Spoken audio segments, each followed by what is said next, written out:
ऐसी खुशी खड़ी रुके ना एक घड़ी, एक पल है जिंदगी,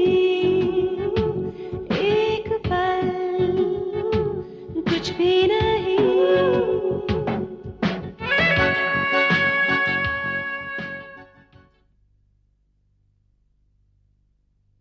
मीता, तुम क्या कर रही हो?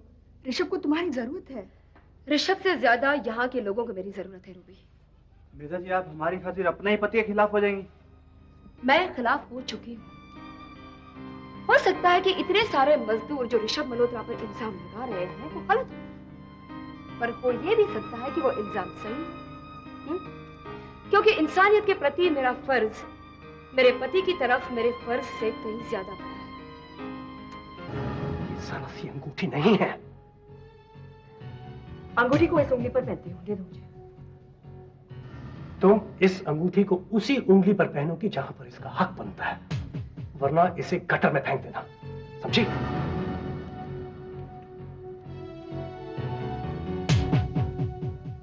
मिस्टर ऋषभ, उन्होंने ये भी कहा कि अगर आप एकनाथ जी पर हमला कराने के कसूरवार हैं तो आपको सजा जरूर मिलेगी। मिस्टर ऋषभ मल्होत्रा, ऐसी सूरत में मुझे आपको पुलिस हिरासत में रखना पड़ेगा जब तक कि आपकी जमानत न हो जाए।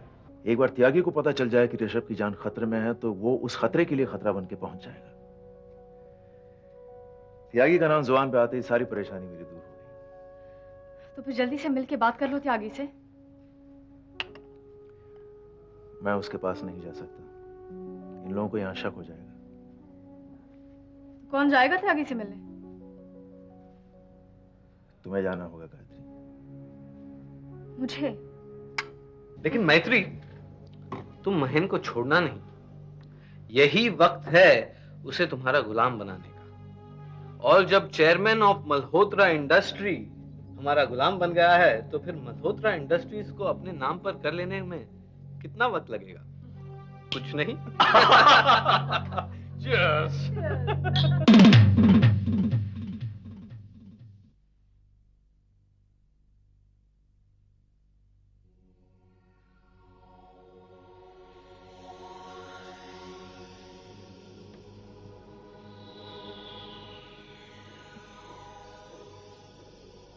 कौन?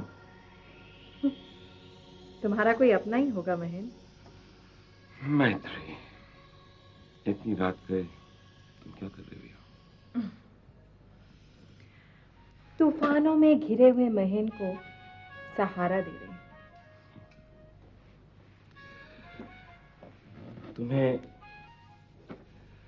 तुम्हें मेरे दर्द का एहसास हर वक्त रहता है। हाँ महेन, मुझे ऐसा लगता है जैसे कि तुम्हारा एहसास मेरे आसपास कहीं है। मैत्री, तुम्हारा सहारा लेना मेरी आदत बनती जा रही है। जानती हो, आज जिस तरह तुमने सुनील को हैंडल किया, I am really proud of you. मैत्री, आदमी को इस तरह रंग बदलते हुए मैंने तो पहली बार देखा है। सुनील क्या था, क्या हो गया? छोड़ो ना महेन, सुनील क्या था और क्या हो गया, भूल जाओ इस बारे में। मुझे तो तुम्हारी फिक्र हो रही है। तुम बिल्कुल तन्हा हो गए हो महेन। मेरा क्या है, तुम हो ना मेरे साथ। लेकिन मैत्री, जब अपना कोई धोखा देता है ना, तो आदमी वाकई तन्हा हो जाता है। एक अजीब सा सूनापन छा जाता है उसकी जिंदगी में। मैंने सुनील को अपना बेटा माना था, और देखो ना उसने क्या किया। मैत्री, अगर सुनील मुझसे मेरी जान भी मांगता ना, मैं वो भी उसके नाम कर देता।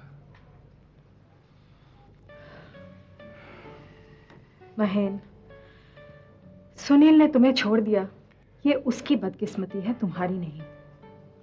तुम जैसा खरा आदमी किसी इंसान को मिले और वो उसे छोड़ दे, ये तो उसकी बदकिस्मती ही हो सकती है। आजकल के जमाने में तुम्हारा जैसा इंसान मिलता कहाँ है? I really don't know about that. लेकिन मैत्री, आज सुनील के तेवर देखकर मैं वाकई घबरा गया हूं। पता नहीं ऋतु का क्या होगा। महेन, मेरा नजरिया कुछ और है। मैं किसी भी रिश्ते को शुरू करते वक्त ये सोचकर नहीं चलती कि ये रिश्ता मुझे जिंदगी भर निभाना है, और जिस वक्त कोई भी करीबी रिश्ता तकलीफ देना शुरू कर दे, उसे पीछे छोड़कर आगे निकल जाना चाहिए। एक बात बताओ, तुम्हारा मेरा क्या रिश्ता है? फिलहाल तो कुछ भी नहीं है, हम सिर्फ दोस्त हैं। लेकिन महेन, जिस दिन तुम मुझे किसी रिश्ते में बांधना चाहोगे, मैं इनकार नहीं करूंगी।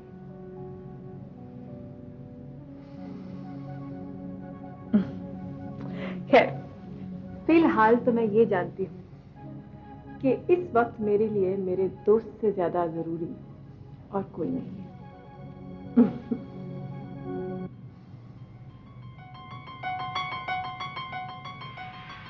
यानी आपका ये मतलब हुआ कि आप ऋषभ भैया का छोटा बहन हो, है ना?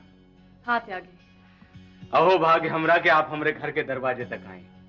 आप राजी हो या ना हो, लेकिन आज के बाद आप हमरा भी बहन हो। ये तो मेरी खुशनसीबी होगी त्यागी। क्या ऋषभ भैया आपको हमारे पास मिलने के लिए भेजे? नहीं, ऋषभ ने नहीं भेजा है, पर मैं ऋषभ की वजह से ही तुमसे मिलने आई हूँ। देखिए क्या है, आपका ई वाला जो भाई है ना, आपके ऊ वाले भाई से तनिक कम अकल है। जरा इसे विस्तार से समझाइए। त्यागी, ऋषभ बॉम्बे में नहीं है, वो खेतरी के किसी जेल में है। क्या बोला ऋषभ भैया कौन हो, जेल में? खेतरी में एकनाथ पर हुए हमले का जिम्मेदार ऋषभ को ठहराया जा रहा है। कुछ लोगों ने ऐसी चालाकी की और ऋषभ फंस गया। ऋषभ तो खेतरी मजदूरों की मदद और लोगों से मिलने गया था, पर वहां कदम रखते ही बस पुलिस ने इस सिलसिले में उसे हिरासत में ले लिया। कहीं में एकनाथ का कछु खेल है? नहीं, एकनाथ का नहीं, पर वहीं खेतरी के किसी लोकल गुंडा बनवारी लाल का हाथ है इसमें। बनवारी लाल राजस्थान वाला तो नहीं? हाँ वही। तुम उनका कैसे जानती हो?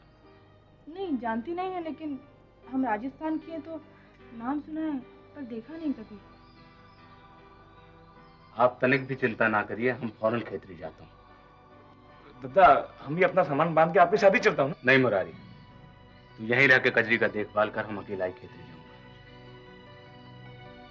आप बिल्कुल भी चिंता ना करिए।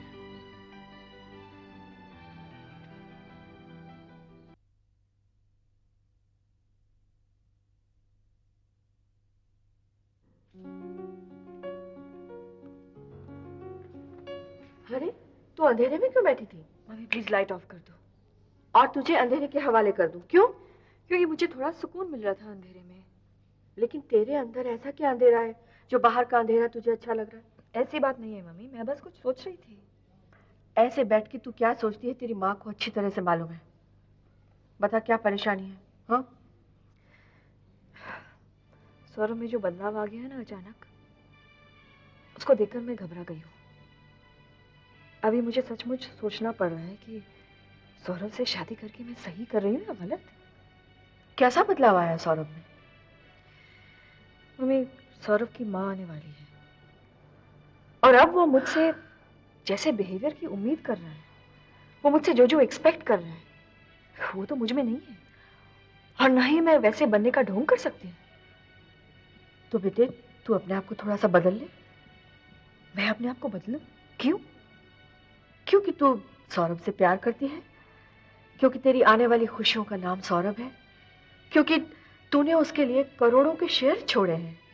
तो क्या तू उसके लिए छोटी मोटी तब्दीलियां नहीं कर सकती? इसका मतलब तो ये हुआ, सौरभ से बढ़कर तेरे लिए तेरा अहम है। मम्मी, बात अहम की नहीं है, वही बात है स्वेतलाना। जरा ठंडे दिमाग से सोच। शादी में समझौते करने जरूरी है बेटे, कम से कम उसके लिए जिसे तू इतना प्यार करती है।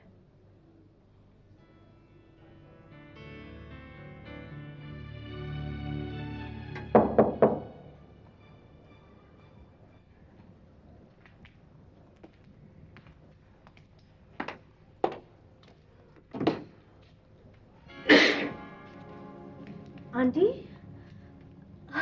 आप यहाँ? रितु, तुम ऐसे घबरा क्यों रही हो मुझे देखकर? हाँ? नहीं, बिल्कुल नहीं। वो आप यहाँ पहली बार आई है ना? आइए ना, अंदर आइए।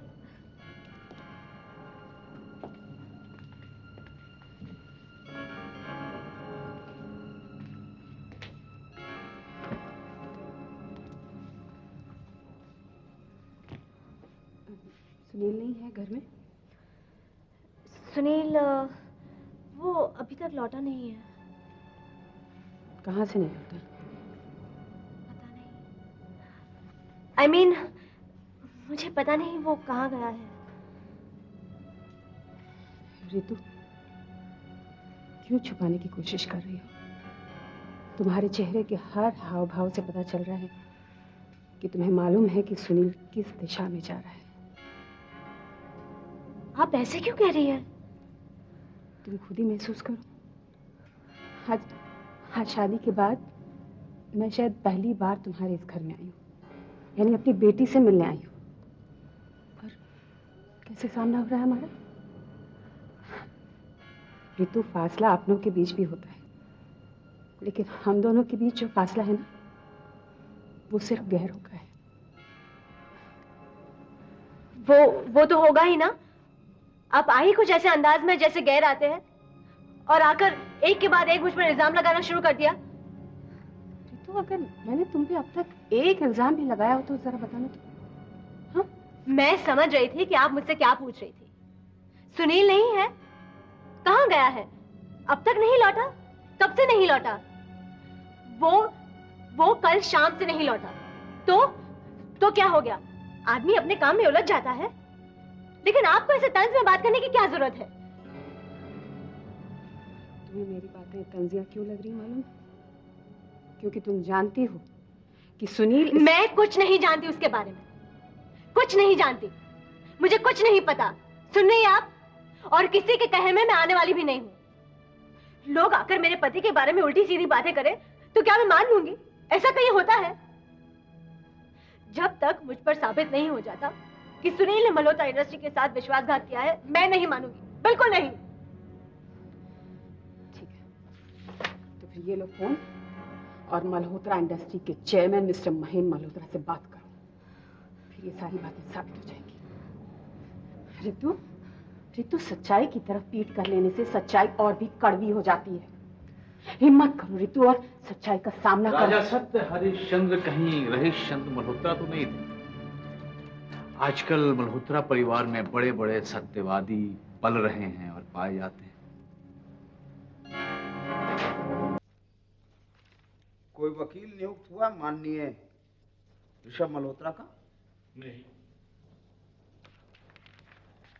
मैंने बड़े बड़ों को 12 के भाव बिकते हुए देखा, लेकिन ऋषभ साहब इस भाव बिकेंगे इसकी उम्मीद नहीं थी। अब तो कोई घटिया सरकारी वकील नियुक्त होगा डिफेंस लॉयर के लिए मिस्टर ऋषभ मल्होत्रा का। और फिर खेतड़ी का कोई भी वकील ऋषभ मल्होत्रा का बचाव जरा भी ऊंची आवाज में करेगा तो पूरा खेतड़ी खिलाफ हो जाएगा। फिर बंसल साहब, आपके वार से बचाव करने से बेहतर है आत्मसमर्पण। तो फिर चलता हूं। कोर्ट की सुनवाई का वक्त हो गया है, चलकर आत्मसमर्पण करवाया जाए। गुड मॉर्निंग बंसल साहब, आपने मेरे साथ जो किया अच्छा नहीं किया। मैंने जब अच्छा किया था ऋषभ साहब, तो आपने क्या किया ये कुछ याद है आपको? आपके मुजरिम दोस्त को बाइज्जत बरी करवाया, आपने एक फोन तक नहीं किया। आपके कहने का मतलब है कि इतनी छोटी सी बात के लिए आप मेरे खिलाफ हो? छोटी सी बात, ये छोटी सी बात आप अमीरों की हम गरीबों पे बहुत भारी पड़ता है। जब जब अमीरों और गरीबों में जंग छिड़ेगी ना, आप हमें हमेशा गरीबों की तरफ पाएंगे, क्योंकि मूलतः मैं गरीब आदमी हूं। और अब तो मुझे अफसोस होता है कि हमने त्यागी को रिहा क्यों करवाया, क्योंकि उसको जरिया बनाकर आपने करीब 1 लाख पे हमला करवाया। तुम अच्छी तरह से जानते हो कि उस हमले में मेरा कोई लेना देना नहीं था। कहाँ है ऋषभ साहब आप? सारा क्षेत्र ही जानता है कि हमला आपने करवाया। मैं जानता हूं कि हमला आपने करवाया। यहां तक कि आपकी समझदार धर्म पत्नी भी ये जानती है कि हमला आपने करवाया, वरना ये आपका केस न लड़ती। मेरी जानकारी पर समीक्षा करने की जरूरत नहीं है मिस्टर वत्सल। समीक्षा तो मैं आपके पतिदेव के गुनाहों की कर रहा हूं। चलता हूं इंस्पेक्टर साहब। नमस्कार। तो चलिए मिस्टर ऋषभ मल्होत्रा, सुनवाई का वक्त हो गया है। अब यहाँ क्या लेने आई? ऋषभ, मैंने तो प्लीज, तुमने मेरे साथ जो कुछ भी किया है अच्छा नहीं किया बेटा। अब जाओ जाओ, जाकर अपनी बहन और उसके बीमार पति की तीमारदारी करो।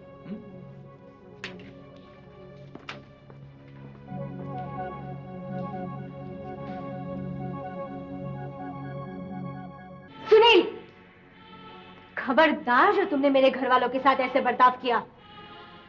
बदला बदला। मायके वालों की सोबत में मेरी बेगम का सुरताल बदला। पढ़ा दिया पाठ मेरी गैर हाजिर। क्या अब इस घर में मुझसे मेरे मिलने वाले भी नहीं आ सकते? गलतफहमी है तुम्हारी। शीला देवी दरअसल मुझसे मिलने आई थी, है ना शीला जी? हाँ, मैं तुमसे ही मिलने आई। हाँ, देख। और मिल गई तू? तो कहते हैं ना कि वो औरतों वाली गपशप शुरू हो गई। तेरे पति तो ऐसे हैं, तेरे पति तो वो ऐसा है, तेरे पति को तो वहां देखा, तेरे पति को तो वहां देखा था। आइंदा आप या आपके घर वाले मुझसे मिलने मेरे घर में नहीं आए। समझ गई हैं? हाँ, समझ गई। बहुत अच्छी तरह समझ गई मिस्टर सुनील वर्मा कि आप जो घर के बाहर बड़े बड़े पाप कर रहे हैं, आपको शायद डर है कि कहीं घर के अंदर वालों को उसकी खबर न लग जाए। मैं डरता वरता नहीं हूँ शीला जी, और इस पाप पुण्य के झुंझुने से अब जाकर मल्होत्रा फैमिली के लोगों को बहलाएगी। वहां पाप की तादाद ज्यादा है। हर रिश्ते का आधार पाप है। आपका और महेंद्र मल्होत्रा का रिश्ता क्या बहुत बड़ा पुण्य है? श्वेतलाना और केशव मल्होत्रा का रिश्ता, रंजना देवी और करण का रिश्ता, और वो रिश्ता जिसे नया नया दाखिला मिला है, कुमारी गायत्री मल्होत्रा का रिश्ता। वाह वाह और वाह वाह। सत्ययुग को भी कॉम्प्लेक्स आ जाए मल्होत्रा फैमिली के पुण्य को देख के। सुनील, तुम्हें कुछ पता भी है कि तुम कैसी कैसी बेहुदा और बिना सिर पैर की बातें कर रहे हो? सत्य, सच्चाई, truth, pure truth madam. Malhotra family को आदत पड़ गई थी मिस्टर सुनील वर्मा को अपने जूते के नोक तले देखने की। आज जब उसका कद उनके कद से ऊंचा हो रहा है तो बर्दाश्त नहीं हो रहा उनसे। सुनील, सुनील वर्मा की तरक्की पाप और मल्होत्रा इंडस्ट्री के लोगों की तरक्की पुण्य। सुनील, तुम्हारे चेहरे की ये बौखलाहट, तुम्हारा ये चीखना चिल्लाना, ये सब क्या साबित कर रहा है जानते हो? वो ये साबित कर रहा है कि तुम अच्छी तरह जानते हो कि तुम जो कर रहे हो वो सही नहीं है। ये बेवजह औरों पर आरोप लगाना, ये सिर्फ सफाई है अपने उन इल्जामों के खिलाफ जो तुम्हारी आत्मा खुद तुम्हें दे रही है। आत्मा, पाप, पुण्य। अरे बाबा रे, बड़ी धार्मिक प्रवृत्तियां अवतरित हो रही हैं मल्होत्रा परिवार में। आप लोग एक काम क्यों नहीं करते? मल्होत्रा इंडस्ट्रीज की सारी कंपनीज को बेचकर एक बहुत बड़ा मंदिर बनाइए और फलां को पुजारी बनाइए, फलां को पुजारन बनाइए। सुनील, क्या कह रहे हो तुम? ठीक कह रहा है सुनील। बेच दे वो सारी कंपनी ताकि तुम और तुम्हारे वो पार्टनर्स मेहरा की भद्रा कंपनी मल्होत्रा इंडस्ट्रीज को खरीद लो, है ना? Bhadra group of companies Malhotra industry की जगह लेने वाली है, ये तो मैं वक्त के आने वाले पन्नों पर लिख ही चुका हूं। आने वाले वक्त को बदल देने का इरादा बिल्कुल वही दिख रहे हैं। विनाश काले विपरीत बुद्धि। शीला जी, विनाश होगा मल्होत्रा इंडस्ट्री का, सर्वनाश।